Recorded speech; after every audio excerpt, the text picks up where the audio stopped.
अस्सलाम वालेकुम। आप देख रहे हैं नॉलेज फाउंटेन और मैं हूं फरूख राजा पे यूट्यूब चैनल। जैसा कि आप सब जानते हैं कि हमने इंटरव्यू सीरीज शुरू की और इंटरव्यू सीरीज का मकसद ये था कि आपको कुछ ऐसे लोगों से मुतारिफ कराया जाए जो अपनी फील्ड में एक्सपर्ट हैं और उनसे हम आगाही लें, नॉलेज लें, देखने वाले भी, हम भी, और हमें कुछ ना कुछ सीखने को मिले। तो इसी कोशिश में आज जिस हस्ती के पास हम आए, वो देखने में तो बहुत यंग है, लेकिन वो एक आलिम है और अभी उनका डंका पूरी तहसील कुछ खान में बज रहा है और वो जहाँ पे भी जाते हैं अपना एक शहर छोड़ के आते हैं। तो लेकिन हमने सोचा कि आज उनका इंटरव्यू करेंगे।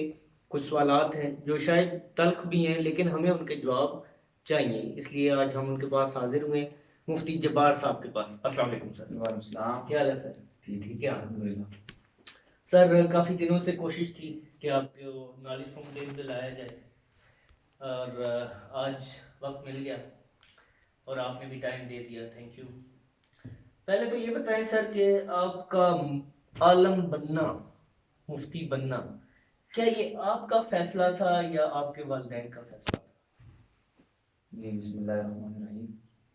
बहुत बहुत शुक्रिया सबसे पहले तो आपका और आपकी टीम का, आपके चैनल की टीम का, कि जिन्होंने अपने वक्त से टाइम निकाल कर हमारी हौसला अफजाई के लिए यहाँ तशरीफ़ लाए। Thank you. अल्लाह ताला आपको इसकी जज़ा अता फरमाए। जहाँ तक आपके सवाल का ताल्लुक़ है, तो अल्हम्दुलिल्लाह ये फ़ैसला मैंने ख़ुद किया था और अल्लाह ताला ने मेरी मदद की और मैंने अपने इस फ़ैसले को पाए तकमील तक पहुँचाया। इस फैसले तक पहुंचने में क्या अवामिल शामिल थे? बहुत सारे अवामिल थे, अगर सबको जिक्र किया जाए तो वक्त बहुत तवील है। लेकिन कुछ चीदा चीदा जो आपके ख्याल में। देखें जी, कोई भी काम है, किसी भी मंजिल तक आप पहुंचना चाहते हैं तो जाहिर सी बात है, जितनी बड़ी वो मंजिल है तो उस हिसाब से उस मंजिल के रास्ते में रुकावटें हैं, परेशानियां हैं। तो चाहे वो दुनियावी हो या दीनी हो, आप जो भी पॉइंट अचीव करना चाहते हैं वहां तक पहुंचने के लिए रास्ते में रुकावटें ज़रूर होती हैं। तो ये एक ऐसा आलिम बनना, ये तो सबसे पहले अल्लाह की तौफीक होती है, उसका फजल होता है। और इस रास्ते में हमारे उस्ताद मोहतरम फरमाया करते थे, हम पहले साल में थे तो उनकी एक बात मुझे अभी तक याद है, और उनकी बात ऐसी है कि यूँ समझें कि वो खुलासा है। आपने अवामिल कहा ना, तो अब सब अवामिल का खुलासा वो बात है।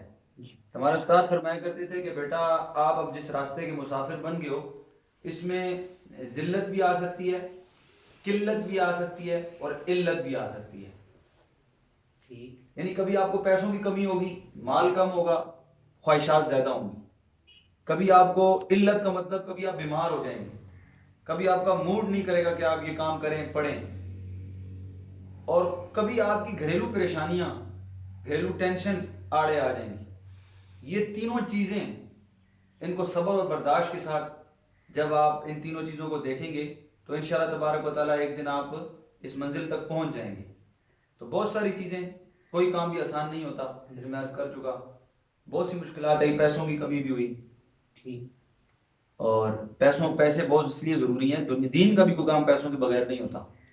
बुक्स बहुत महंगी हैं, कागज़ इतना महंगा हो गया, आपको पता है। तो उस टाइम से लेके आज तक जो बुक्स हैं सिर्फ, और दरस निज़ामी में, आलिम कोर्स में जो बुक्स हैं, उनकी तादाद एक काफ़ी तादाद बुक्स की है।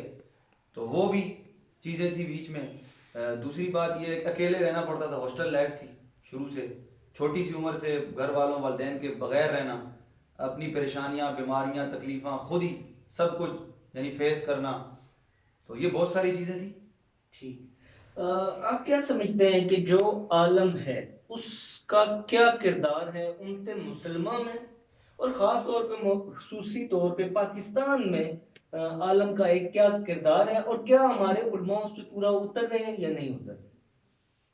देखिए जी, उलमा का किरदार तो हमारे प्यारे नबी हज़रत मोहम्मद सल्लल्लाहु ताला अलैहि वसल्लम ने खुद अपनी ज़बानी बयान फरमा दिया था कि अल उलमाउ वरसतुल अंबिया, कि उलमा अंबिया के वारिस हैं। तो अल्लाह तबारक व तआला ने उम्मत कौम की तबलीग व इशाअत के लिए, उनकी इस्लाह के लिए अल्लाह ताला ने सबसे पहले अंबिया को भेजा।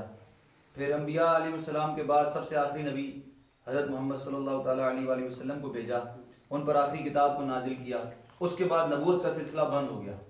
फिर सहाबा इकराम, फिर ताबईन, तबा ताबीन, औलिया इकराम, बुजुर्गान दीन, इनके ज़रिए दीन फैला। ख़ास तौर पे बर्रे सगीर पाक व हिंद के अंदर जो दीन की तबलीग व अशाअत हुई, उसमें सबसे बड़ा किरदार बुजुर्गान दीन का है, अल्लाह के औलिया का है, कि जिनके आप जगह जगह मज़ारात देखते होंगे कि आज वहाँ रौनकें लगी हैं, उनको गए हुए कितने 100 साल हो चुके, लेकिन वहाँ की रौनकें बहाल हैं। उन लोगों ने यहाँ दीन फैलाया। तो जहाँ तक आपके सवाल का ताल्लुक है कि उलमा की जिम्मेदारी ये बनती है उम्मत मुस्लिमा के लिए कि जैसा कि हुजूर ने फरमाया कि उलमा अंबिया के वारिस हैं, और अंबिया की विरासत माल दौलत नहीं है, इल्म है। तो इल्म के वारिस उलमा हैं। तो जब उलमा अपने आप को इस जाविये नज़र से देखेंगे कि हम किन के वारिस हैं, जो बाकिरदार लोग थे, बाखलाक लोग थे, जिनके कौल और फेल में तजाद नहीं था, जिनकी अखलाकी ज़िंदगी बहुत अच्छी थी, जिनके किरदार बहुत खूबसूरत थे, जिनके दामन दागदार नहीं थे, जो कहते थे वो लोग वो करते थे, उन्होंने अल्लाह और उसके रसूल के अहकामात को कमा हकू लोगों तक पहुंचाया और कोई दुनियावी गर्ज नहीं रखी। तो जब एक आलिम दीन अपने आप को इस जाविया नज़र से देखता है ना कि मैं किसका वारिस हूँ, वो शख्सियत क्या थी, वो पर्सनैलिटी क्या थी, तो फिर वो कोशिश करता है कि मेरे अंदर भी वो सारे के सारे औसाफ पाए जाएं, वो वस्फ पाए जाएं कि उम्मत मुस्लिमा के अंदर अगर वो आलिम दीन है तो वो बाकिरदार हो, बाखलाक हो, उसके अखलाक अच्छे हों, उसकी गुफ्तगू अच्छी हो, उसके मामलात लोगों के साथ अच्छे हों, वो हुकूकुल्लाह में भी अच्छा हो, हुकूकुल इबाद में भी अच्छा हो, और जो वो कहे वो खुद भी उस पर अमल करने वाला हो, ना कि वो फितना फैलाने वाला हो, इंतशार फैलाने वाला हो।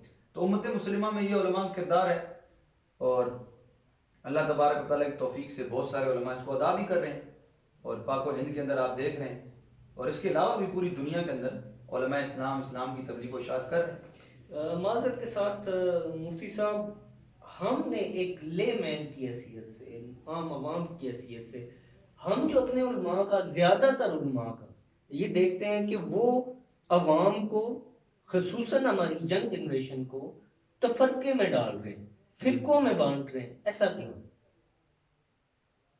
ऐसा इस वजह से है कि फी ज़माना जो हमारे मदारिस का हाल है, मदारिस जो उलमा पैदा कर रहे हैं, जो तरबियत गाहें हैं, अब वो हर मकतबा फ़िक्र की है।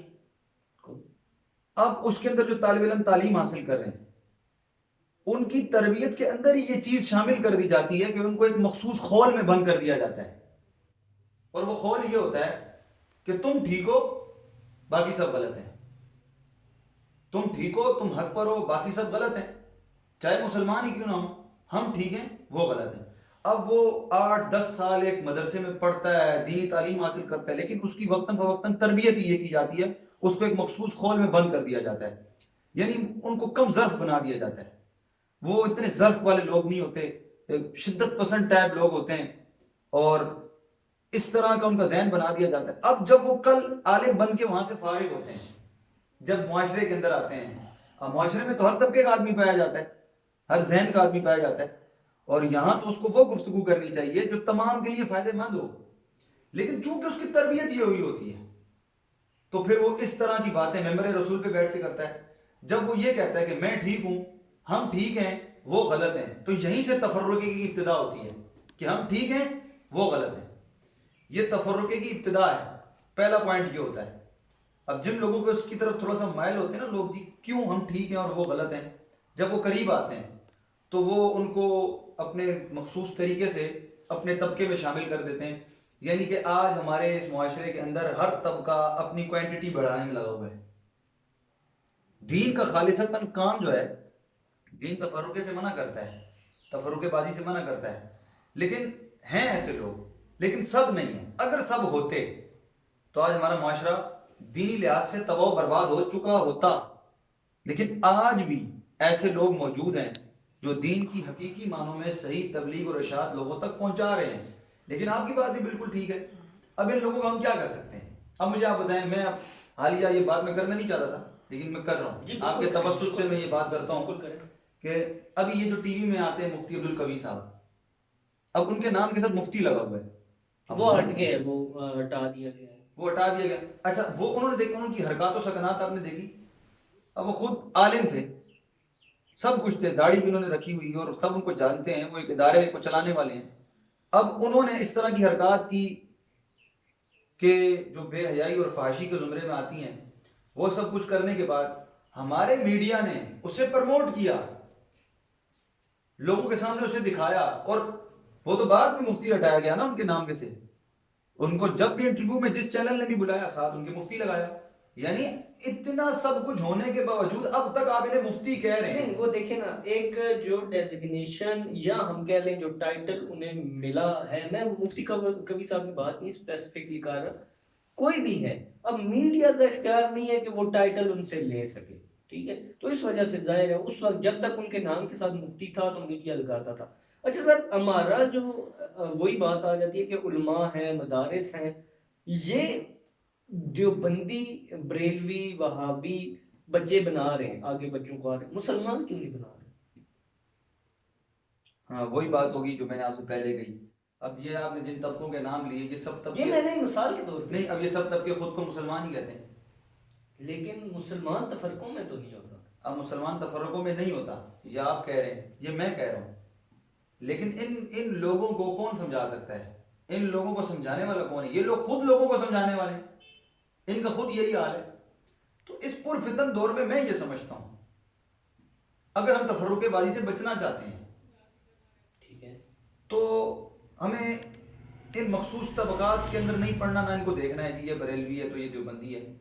अगर हम अपने आप को इससे बचाना चाहते हैं तो हमें अपनी तारीख इस्लाम में सूफिया और बुजुर्गान दीन की तारीख को निकालना चाहिए। क्योंकि आप रिसर्च करके देख लें, किसी वली ने कोई फिरका नहीं अपनाया, वो मुसलमान थे, वो अपने आप को मुसलमान कहते थे। बिल्कुल। अब सिर्फ सूफिया की सीरत में मिलता है कि अगर उन्होंने कोई कुआं खुदवाया, मिसाल देता हूं मैं आपको, अगर किसी सूफी ने कोई कुआं खुदवाया तो उसने उसके बाहर प्लेट नहीं लगाई कि यहाँ से सिर्फ मुसलमान पी सकते हैं, ईसाई नहीं पी सकते या यहूदी नहीं पी सकते।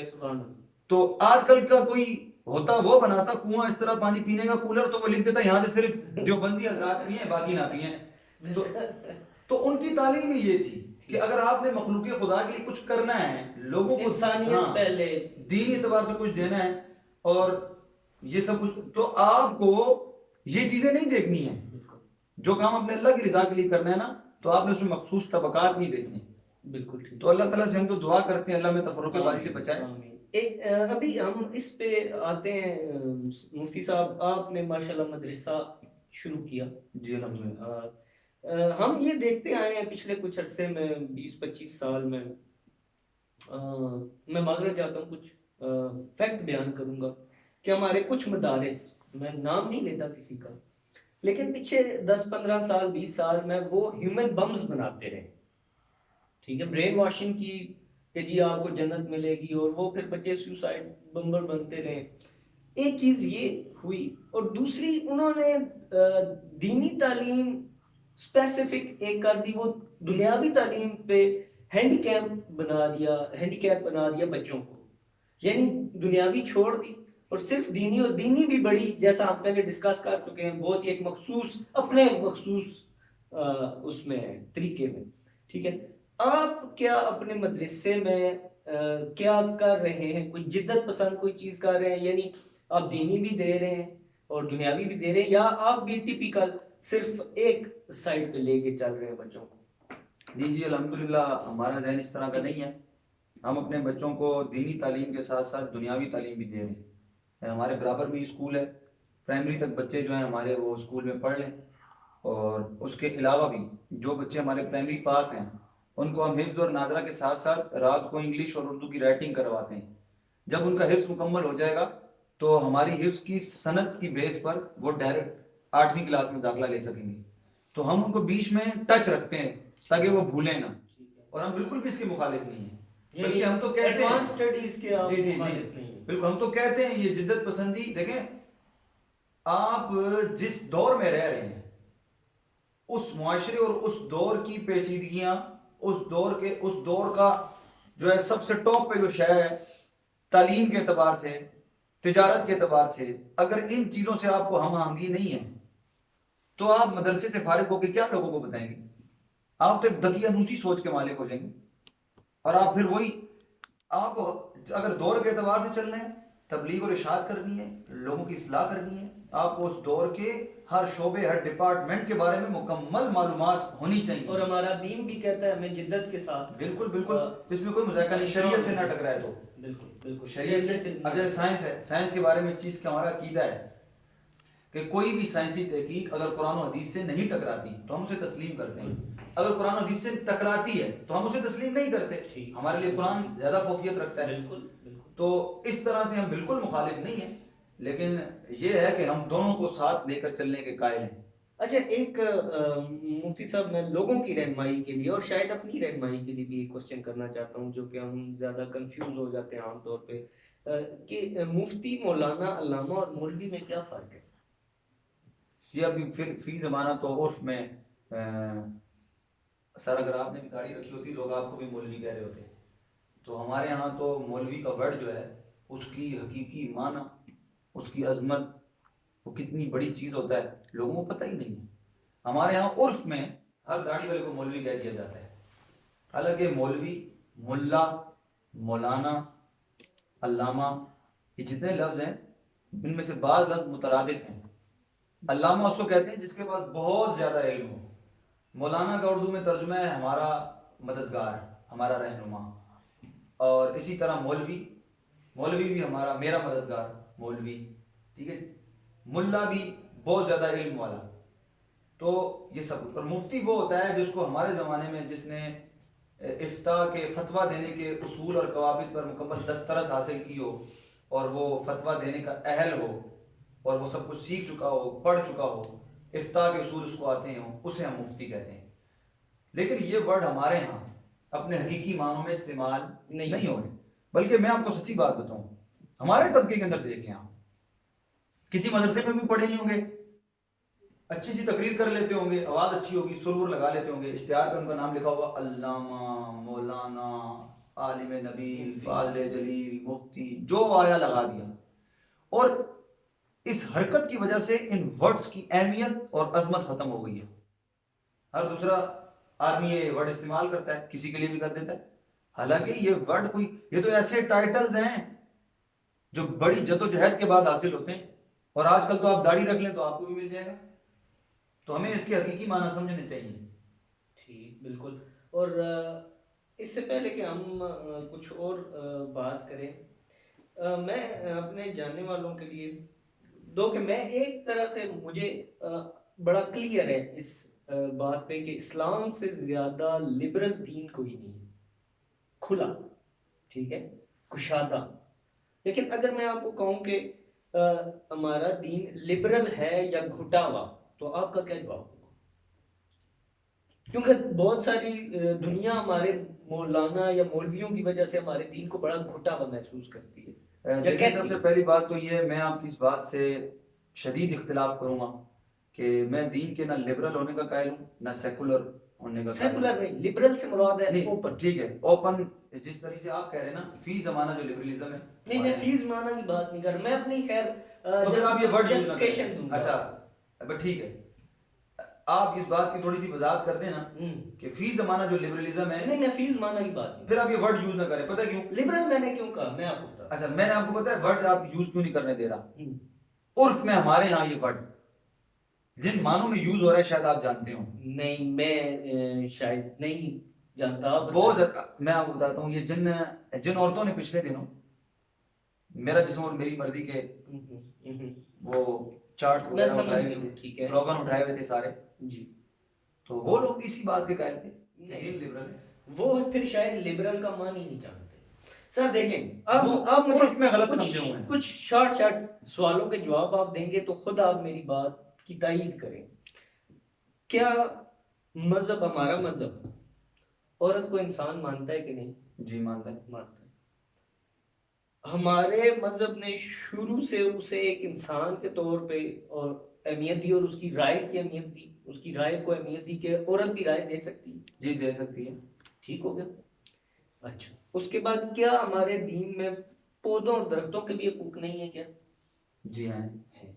तो फिर मुझे बताएं, इस दीन से ज्यादा मोहब्बत वाला, खुले जहन वाला या कुशादा कौन सा दीन होगा जिसने पौधों के भी हकूक रखे हैं, मैं आपको बताता हूँ, मैं इस वही मदद बात से आज लिबरल कर कह रहा रहा हूँ। हूँ। अच्छा, मैं उसी हवाले से आपको बता ये रहा नहीं कि वो जो एक टिपिकल जी कोई खुदा न खास्ता, वो तो जाहिर है दूधों की यूद है, वो होनी चाहिए, हूँ। ठीक है। मैं उससे, आप देखें बहुत सारे दीन है जिन्होंने, दीन तो नहीं खैर कहूंगा, जो दीन के पैरोकार है मुख्तलिफ दूसरे अच्छा, लोग, ये जो आपने वो बात की ना, हकूक नहीं देते इंसानों को। आपको मैं एक आपने जो बात की मिसाल दूं कि 1920 में अमेरिका ने औरत को वो वोट काट ली है, यानी 1920 में अमेरिका ने औरत को इंसान तस्लीम किया, 1920 में, ये पीछे, जी जी, ठीक है। और हमारे दीन ने 1400 साल पहले औरत को इंसान कहा। बिल्कुल। औरत की गवाही कहा भाई, मर्द की अगर एक जगह है तो औरत दो हो तो एक मर्द के बराबर गवाही ठीक है। दें। लेकिन मैं आपको एक बात बता रहा हूँ, पहली बात तो ये है, जो आपने सवाल किया उसकी तरफ आता हूँ। जहां तक औरतों के हकूक का ताल्लुक है, वो उस पर हम गुफ्तगू चूंकि नहीं कर रहे अभी, कि जिस एतबार से आप लिबरल कह रहे हैं ना दीन को, उस एतबार से इस्लाम में वाकईतन कुशादगी है। यस। लेकिन आप इस बात को भी समझने की कोशिश करें और समझाने की कोशिश करें लोगों को कि चूंकि जिस दीन का कलमा हमने पढ़ा हुआ है, वो दीन हमसे ये मुतालबा करता है और ये तकाजा करता है कि तुम्हारी अब जो जिंदगी है, ये कलमा पढ़ने के बाद, इस दीन के सर्कल में आने के बाद, अब वो तुम्हारी मर्जी के मुताबिक नहीं है। अब जिनका तुमने कलमा पढ़ा है ना, जिनको तुमने अपना मालिक, खालिक और अपना नबी माना है, उन लोगों के बताए हुए तरीके और अहकामात के मुताबिक होगी। जहां तुम उनके अहकामात से जनाब नाफरमानी करोगे, पीछे हटोगे, पुष्ट करोगे, वहां से आप यूं समझो कि आप दीन से जो है साइड मार रहे हो, या आप दीन की दीन से तरफ, दूर हो रहे हैं। ठीक है। खुलापन वहां तक है जहां शरीयत की तरफ से कुछ कोई, वो देखें, जिन जो दूसरा तबका है, वो नजर है ना, आप क्या कह सकते हैं, जो पॉइंट ऑफ व्यू है दूसरा, उसमें तो कई दूसरे ईसाई भी नहीं मानते उसको कि वो कोई चीज होनी चाहिए। अच्छा मिसाल के तौर अच्छा, पे जो मैं आपने बात की उसके, अब एक बड़ी बोल्ड बात करने लगा हूँ, लेकिन जस्ट फॉर इंस्टेंस बात करने लगा हूँ कि बहुत सारे वेस्ट में भी लोग गेइज्म और अबॉर्शन के खिलाफ हैं, जी और वो ठीक खिलाफ है। यानी दो हम जिन्स लोग आपस में ताल्लुक नहीं रख सकते, नहीं रखना चाहिए, जी, ठीक है। तो हम इसको लिबरलिज्म तो नहीं कहेंगे। एक चीज जो फितरत के खिलाफ जा रही है, ये गलत है, हम उसको गलत कहेंगे। दीन, अच्छा इस्लाम दीन फितरत है ना। हाँ, देखें हुजूर अलैहिस्सलाम की हदीस है, ठीक है। कुल्लु मौलूदिन यूलदु अला फितरतिल इस्लाम फअबवाहु युहव्विदानिही व युनस्सिरानिही व युमज्जिसानिही। हर शख्स पैदा होने वाला जो है, हर पैदा होने वाला इस्लाम की फितरत पर ही पैदा होता है। हाँ, अब उसके वालिदैन उसे या यहूदी बना देते हैं, या ईसाई बना देते हैं, या उसे मजूसी बना देते हैं। यानी हर पैदा होने वाला फितरत इस्लाम पर ही पैदा होता है। ये हुजूर सल्लल्लाहु अलैहि वसल्लम की हदीस है। अब बात यह कि दीन इस्लाम दीन फितरत है, ठीक है जी। फितरती तौर पे आप देखेंगे हमारे दीन के अंदर, आज साइंस जो तहकीकें करके बता रही है ना जो चीजें, बिल्कुल, तो हमारा दीन 1400 साल पहले बता चुका है वो चीजें, हमारे नबी हमें 1400 साल पहले बता चुके हैं। और ये जो आपने लिबरलिज्म बात की, यहाँ पे एक और जुमला यूज होता है जो आजकल के लिबरल लोग करते हैं। सो मैं कॉल्ड लिबरल, मैं उनको सो कॉल्ड कहूंगा, मैं उनको लिबरल नहीं कहूंगा, हाँ, सो कॉल्ड लिबरल है। तो आजकल उर्फ में चूंकि लफ्ज उन्हीं के लिए यूज होता है हाँ, ना, इस वजह से हम यूज करें। ठीक है, वो कहते हैं जी, देखें जी इस्लाम में जबरदस्ती नहीं है, ठीक है, ठीक है। ठीक बात है। अच्छा, इसका हकीकी माना, ये अफसोस की बात आपको बता रहा हूं, इसका हकीकी माना हमारे उलमा ने या हमारे दीनी तबके ने लोगों तक पहुंचाया नहीं कि इस कुरान मजीद की आयत का तर्जुमा है ये कि इस्लाम में जबरदस्ती नहीं है, जबर नहीं है। बिल्कुल, इसका मतलब ये है कि इस्लाम में जबरदस्ती नहीं है, मतलब आप किसी को जबरदस्ती मुसलमान नहीं बना सकते। बिल्कुल ठीक बात है, ठीक है। यानी मिसाल से समझिए, आप पाकिस्तान में रहते हैं, आप किसी अमेरिकन को जबरदस्ती पाकिस्तान में नहीं बुला सकते, लेकिन दीन में नहीं ला सकते। मैं एक मिसाल दे रहा हूं, एग्जांपल। एक बंदा अमेरिका में रहता है, उसको आप जबरदस्ती पाकिस्तान में नहीं ला सकते, ठीक। लेकिन अगर वो पाकिस्तान में आ जाता है तो पाकिस्तान के रूल्स, इसके आइन और कानून की पाबंदी और पासदारी करना उस पर लाजिम हो जाता है। और अगर वो नहीं करता तो उस पर जबरदस्ती उसके साथ की जाएगी, नहीं तो वो मुजरिम करार पाएगा। बिल्कुल यही मान है, इस्लाम में जबरदस्ती नहीं का माना यही है हम जबरदस्ती किसी को मुसलमान नहीं बना सकते। हाँ, कोई दायरा इस्लाम में आ चुका है तो हम जबरदस्ती इस्लाम के अहकामात पर अमल जरूर करवा सकते हैं। जो एलानिया गुनाह करेगा हम उसको जबरदस्ती रोकेंगे, ठीक, जो एलानिया जिना करेगा हम उसे रोकेंगे। वो तो जाहिर है, वो ठीक तो है, obvious सी बात तो इस जुमले का मतलब ये है, ये नहीं है कि मैं आपको कहता हूँ फरोल आले साहब आए मेरे साथ नमाज पढ़े, तो आप मुझे तीसरे दिन कह दें भाई जाओ यहाँ से मौलाना, कोई जबरदस्ती है इस्लाम में? आप यहाँ ये जुमला यूज नहीं कर सकते। ठीक, तो ये मेरी बात आप समझ गए मैं हो? समझ। अच्छा सर, बात ये है कि हम ये भी देख रहे हैं कि ठीक है, हमारे मुल्क में माशाल्लाह उलमा बहुत है, जी अलहमदुलिल्लाह। ठीक है, लेकिन हम उलमा का कोई constructive role even law making में भी नहीं देख रहे। वो क्यों है? आना चाहिए आपके ख्याल में उलमा को लॉ मेकिंग के हवाले से? मिसाल के तौर पे हमें कुछ कवानीन में बड़ी अशद ज़रूरत है। मिसाल के तौर पे जैसे रेप हो रहा है बच्चों के साथ या औरतों के साथ, उस उस कॉन्टेक्स्ट में वैसे आप क्या सजेस्ट करेंगे कि वो सजा क्या होनी चाहिए? ठीक है, और उलमा इसमें अपना किरदार कैसे अदा कर सकते हैं? एक ये चीज। दूसरी, हमारे फूड में और मेडिसिन में लोग मिलावट करते हैं, और यहाँ तक मिलावट करते हैं कि लोग मर जाते हैं उस दवा से, जाली दवा से या जाली खुराक से। तो ये क्या कानून साजी किस तरह की होनी चाहिए, और उलमा इस कानून साजी में किस तरह अपना रोल अदा कर सकते हैं? सर देखिए, हमारे मुल्क के अंदर ना शुरू से ही उलमा को कोई खासी इज्जत या प्रोटोकॉल नहीं दिया गया। हमारे मुल्क की बात दौड़ हमेशा से एक दुनियादार टाइप लोगों के हाथ में रही है।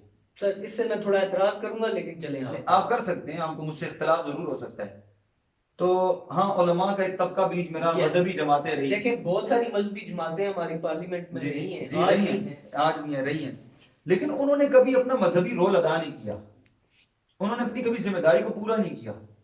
आप देखिए अभी हाल ही में जो खत्म नबूवत के मसले होते रहे, उलमा का एक पूरा बैच बैठा हुआ है वहां पर, असम्बली की सीटों पे बैठे हुए हैं, कोई एक बंदा खत्म नबूवत के बिल के बारे में वहां नहीं बोला, नहीं बोला। वो बिल सबके सामने आया। देखिए मीर जफरुल्लाह खान जमाली, अल्लाह उनको जन्नत नसीब करे जी, और जन्नत नसीब करे अल्लाह उनको, कि मीर जफरुल्लाह खान जमाली साहब ने कहा कि मैं ऐसे पार्लियामेंट पे लानत भेजता हूँ जहां मेरे नबी की इज्जत नहीं है। लेकिन ऐसे लोगों ने इस बात को उस नहीं इशू किया। को शेख रशीद साहब ने उठाया। अच्छा, उन्होंने उठाया। अब मैं आपको ये बात कह रहा हूँ कि उलमा थे ना वहां, क्या उनके मुंह में जबानें नहीं थी या कुछ? ये हुजूर अलैहिस्सलाम की पेशन गोई थी। हुजूर आलिमुल गैब थे, आपको अल्लाह ने इल्म गैब अता किया था, आपने मुस्तकबिल की खबरें पहले अता फरमा दी थी। आपने फरमाया था कि मेरी उम्मत पर एक वक्त ऐसा आएगा कि उलमा दीन को छोड़ के दुनिया के भूखे हो जाएंगे, और दुनियादारों की चापलूसियां करते हुए दीन को दुनिया से बदल देंगे। और बिल्कुल वही हिसाब किताब है कि आज हमारे उलमा का हाल देख लें, यही हाल है, नहीं बोलते। अब जहां तक आपने रेप की बात की, तो ये इतना कोई गैर फितरी अमल है ना, कि आप तो उलमा कह रहे हैं ना, मैं कहता हूं उलमा नहीं, आम एमएनए, आम वजीर, क्या वो ये सोच सकता है कि उसकी 6, 8, 10 साल की बेटी के साथ रेप हो? क्या वो इसे बर्दाश्त कर सकता है? खुदा न खास्ता ऐसा होना भी नहीं चाहिए, अल्लाह माफ अच्छा, करे। नहीं कर सकता। यानी एक ऐसी फितरती गैर फितरी चीज है ये, जो आम लॉजिकल बात है, हर आम जनरल आदमी इसको समझता है कि यार बहुत बुरा फेल है ये। तो जो कानून बनाने वाले वहां बैठे हैं उनको मेरे ख्याल से इस मामले में उलमा की भी जरूरत नहीं है। अगर वो सरेआम कुरान और हदीस के हुक्म के मुताबिक जो जिनाकार की सजा है वो अप्लाई करते, कोड़े मरवाते, खुलेआम उसको सजा दी जाती, कभी किसी की जरूरत ना होती ये काम करने की। जब शुरू से ही इस मुल्क के कानून की तो धज्जियां उड़ी हुई हैं कि बड़े बड़े कातिल, बड़े बड़े जिनाकार, बड़े बड़े बदकार मुख्तलिफ किस्म की सफारिशों के जरिए, मुख्तलिफ किस्म के तरीक़ेकार के जरिए आज़ाद हो जाते हैं, अदालतों से रिहा हो जाते हैं, कोई बाहर चला जाता है, कोई यहाँ रह रहा होता है। इस मुल्क में कानून की पासदारी नहीं है। और एक और बात भी मैं आपको यहाँ जरूर बताना चाहता हूँ, ये दोनों चीजें जो आपने कही, एक मिलावट वाली जो आपने बात कही, आप मुझसे ज्यादा शायद आइन कानून के बारे में जानते होंगे जितना मैंने जितना पढ़ा है। हमारे मुल्क के आइन के मुताबिक और इसके अंदर जो मखसूस शिक्के हैं उनके मुताबिक जितने कानून आप बता रहे हैं, मिलावट वाला हो, रिश्वत वाला हो, हराम खारी वाला हो, जिनाकारी वाला हो, बच्चियों के साथ रहे, सब कानून मौजूद हैं, बने हुए हैं, उन पे अप्लाई नहीं है। नहीं, वो शायद जो रेप का कानून है इस वक्त वो चेंजेबल है, क्योंकि वो कुछ 7 या 12 साल का है। लेकिन आप देखेंगे, अगर कोई बंदा खुदा न खास्ता किसी बच्चे के साथ, बच्ची के साथ, या इवन किसी औरत के साथ भी या किसी के साथ भी जबरदस्ती रेप करता है, मेरे ख्याल में उसकी सजा मौत होनी चाहिए। ठीक है। नहीं उसको मारे, आप उसको वो मारेंगे ना। और दूसरा दूसरा भी समझे, कत्ल है। अगर आप मिलावट करते हैं अद्वियात में, एक बंदा उस जाली अद्वियात की वजह से मर जाता है, तो कत्ल है ना, तो उसकी भी लेकिन सख्त इसकी सजा होनी चाहिए। लेकिन इसकी तहकीकात कौन करेगा? हाँ ये तो है। कौन इस नतीजे पे पहुंचेगा कि दवाई में मिलावट? देखें आप बेगुनाहों को तो सजा नहीं दे सकते नहीं ना। वो तो चले, आपके माशाल्लाह इदारे काम कर रहे हैं, पंजाब फूड अथॉरिटी वगैरह, वो सारे इसमें बड़ा अच्छा काम है वैसे फूड के हवाले से इनका। लेकिन कानून साजी नहीं है इस हवाले में, अब तक नहीं है। मैं आपको ये बड़े वसूख से कह रहा हूँ कि ये जाली अद्वियात के हवाले से ये या तो फिर सर होनी चाहिए। अब जो अगर इसराइली है भी तो उतनी सख्त नहीं है तो जितनी होनी चाहिए। मैं बस इतनी बात कह रहा हूँ कि मेरी इस आखिरी बात को जी जी। जो है ना यूं समझें कि ये आपकी सारी बातों का इख्तिताम इसी बात पे होता है कि सर बड़ी बदकिस्मती है हमारी।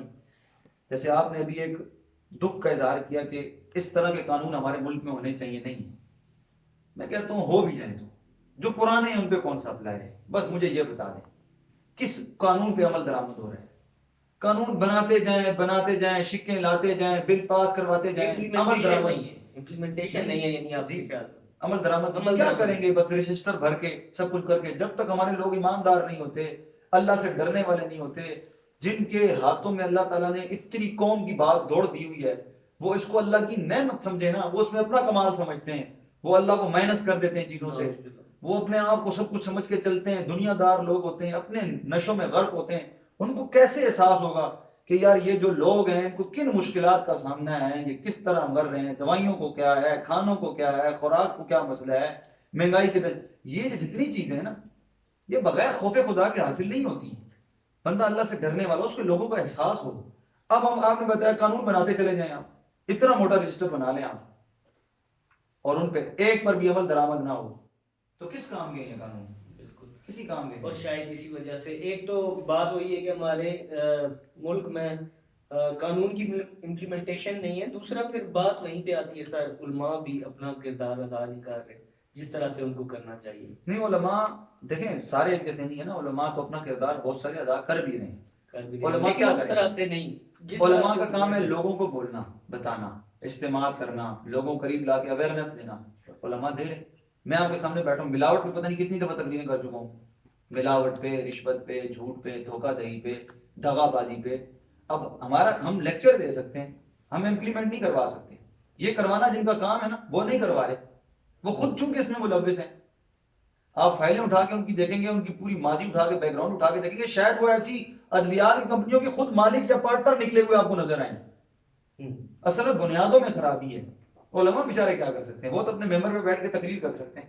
अब वो किसी को, आजकल तो मौलवी बेचारा इस हाल में है कि अगर वो किसी को छठी दफा कह दे ना तुमने ये काम यूं नहीं यूं करना था यूं किया, तो वो कहते हैं तुझे तनख्वाह तो हम देते हैं, चल निकल हम दूसरा ले आएंगे। और एक और बात जो अभी हम खत्म, टाइम भी थोड़ा है, एक आखिरी सवाल इसी कॉन्टेक्स्ट में हम कर लेते हैं। ये आपके ख्याल में जो फतवे का इख्तियार है, ये मिस यूज नहीं हो रहा? जी बहुत ज्यादा हो रहा है।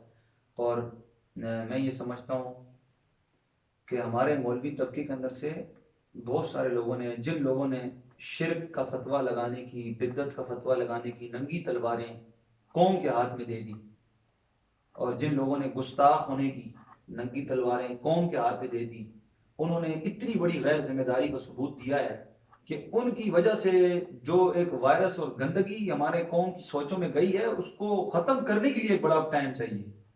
लोगों के अंदर जज्बात की इंतहा करके रख दिए।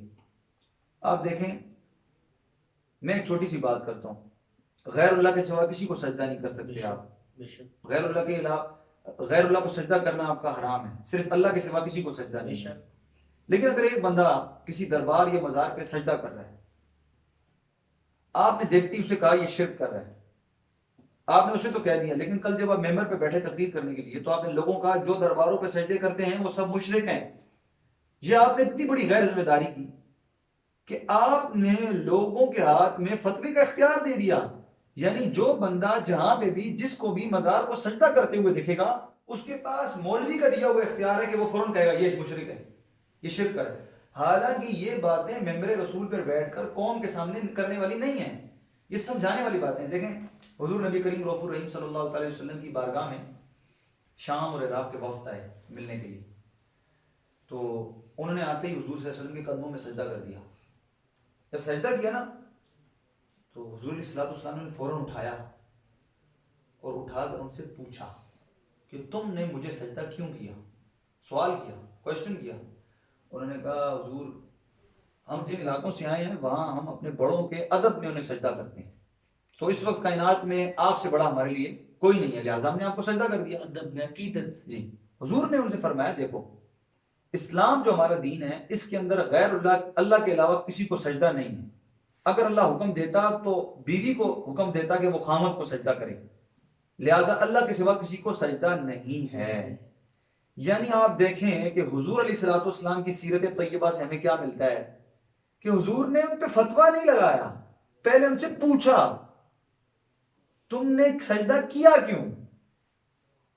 यही कमी है हमारे यहां, हमारे जज्बाती मौलवियों ने फतवे के मिस यूज के अंदर सबसे बड़ी गलती हमारे इन उलमा की है और मौलवी हजरात की है, जिन्होंने लोगों के हाथ में फतवे का इख्तियार दे दिया, लोगों के हाथ में दे दिया कि हाँ जो ये काम कर रहा होगा वो बिदअती होगा, जो फलां काम कर रहा होगा वो मुशरिक होगा, और जिसने फलां काम किया वो गुस्ताख होगा।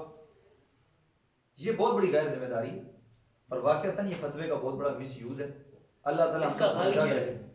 इसका हल ये कि अगर आपको कोई ऐसी बात लगती है जो इस्लाम के खिलाफ है या गुमराही के जुमरे में आती है या जिसकी वजह से इस्लाम का नुकसान हो सकता है, आप लोगों को समझाएं, आप उसके गलत होने के बारे में लोगों को बताएं। कुरान और हदीस की सजा की एग्जीक्यूशन आपके हाथ में नहीं है, वो आप रियासत के हुक्म हाथ ना में। लगाएं। वो रियासत के हाथ में। मैं सिर्फ इतनी सी बात करता हूँ, हुक्म ना लगाएं किसी पर, हुक्म से मोहतात रहें, एहतियात बरतें। देखें आला हजरत इमाम अहमद रजा खान फाजिल बरेलवी रहमतुल्लाह तआला अलैह फरमाते हैं, अगर तुम, आपका विसाल हो गया लेकिन बहुत बड़े मुफ्ती थे आप भी, आप कहते थे कि अगर आप किसी में 100 पहलू 99 पहलू कुफर के देखें ना, एक पहलू इस्लाम का देखें तो उस पर फतवा ना लगाएं, सुकूत इख्तियार करें, एहतियात करें। क्या पता वो मुसलमान हो, क्या पता उसके दिल के अंदर कोई ईमान का जर्रा हो, आप क्यों अपना ईमान खराब करते हैं उस पर फतवा लगा। यहाँ तो किसी को खुदा न खास्ता काफिर कहने में भी देर नहीं लगाते किसी मुसलमान को। सही बात। इस तरह के लेक्चर होने चाहिए सर, इस तरह के लेक्चर्स, इस तरह की क्लासेस, इस तरह के जनाब बाकायदा इवेंट्स बनाने चाहिए, लोगों को अवेयरनेस देनी चाहिए इस चीज की, यार ये फतवेबाजी को खत्म करो। बिल्कुल मतलब ये काम ना करो। हमारे मुल्क का अलमिया यही है कि हर बंदे ने गद्दारी और फतवे का सर्टिफिकेट अपने हाथ में रखा हुआ है और अपने नपसंदीदा बंदे को जड़ से वो दे देते हैं। हम अपने नफ्स के गुलाम है ना। हालांकि बहुत सारे जो जिम्मेदारी है वो रियासत की है, रियासत की जिम्मेदारी रियासत को अदा करनी चाहिए, इंसान का इंडिविजुअल का कोई इख्तियार नहीं है। रियासत को अपनी जिम्मेदारियां जरूर अदा करनी चाहिए। थैंक्स अ लॉट मुफ्ती साहब। आज हालांकि अभी भी टाइम बहुत कम महसूस हो रहा है कि हमें और ज्यादा बात करनी चाहिए थी, फिर इंशाल्लाह कभी सेकंड पार्ट में आपका इंटरव्यू कंटिन्यू रखेंगे। बहुत सारे सवाल अभी और हैं, लेकिन मैं शुक्रिया अदा करता हूँ कि आपने बड़ी खद्दा से और बड़े लिबरल वे में जवाब दिया। जी जी, बर्दाश्त के साथ। जी लिबरल जो जिसमें बर्दाश्त होगी वो लिबरल होगा, हमारा ये डेफिनेशन। मैंने आपको अर्ज कर चुका, आपका लिबरल का जो मफहूम है ना वो आजकल पाया नहीं जाता। आजकल उर्फ में आपको पता ही है। थैंक यू सर, बहुत शुक्रिया जी, बहुत शुक्रिया, थैंक यू वेरी मच।